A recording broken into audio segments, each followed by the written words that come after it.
Thank you, Lascia and Corla. And I would like to start off by thanking all the members for their contributions to the debate over the last two nights.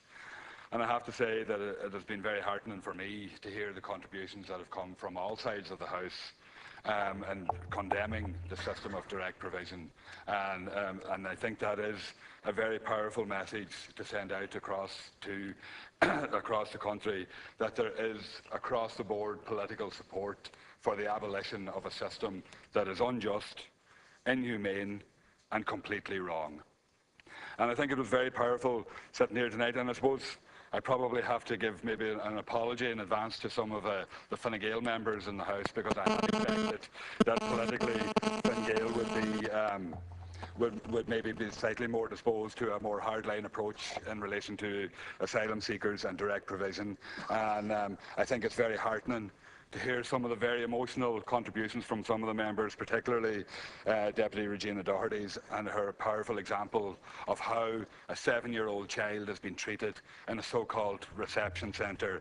And I think she had a slight slip when she said a detention centre rather than a reception centre. And I think that encapsulates exactly what the direct provision system is. I think it's also, I have to remark that it's a bit disappointing that the Minister that has the executive power to actually deal with this system didn't attend the debate and contribute to the debate tonight.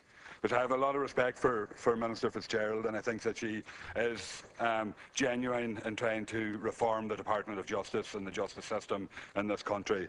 But I think it would have helped her to be here tonight to listen to the contributions of her party colleagues and government colleagues across the board in relation to the direct provision system and what needs to change, and the political support that is there for it.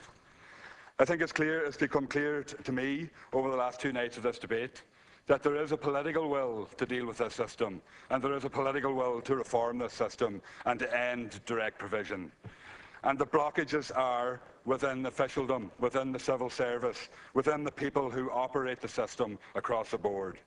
And it's very interesting and telling when you look at a few of the contributions as to what's driving this mindset that allows this direct provision system to be supported. Minister O'Riordan himself in his own contribution said that we cannot operate a system which leaves us open to being targeted. And I don't believe that the Minister believes that statement himself, but it was in his contribution. And the Fianna Fáil contribution, when Deputy Collins was speaking this night, said that we cannot be seen as a soft target. And indeed, even Sinn Féin, the spokesperson, Paddy McLaughlin, when he was speaking this night, qualified what he was saying by saying that we're not advocating an open-door policy.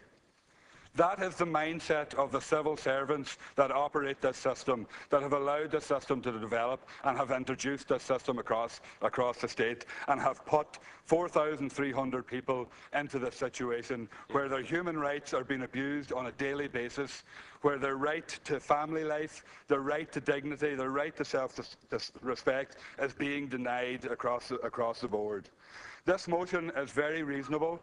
This motion provides for what I believe will probably be the outcome of this working group process that the Minister has started, if this process is operated properly and is run right. But why wait 6 months, or a year, or 18 months?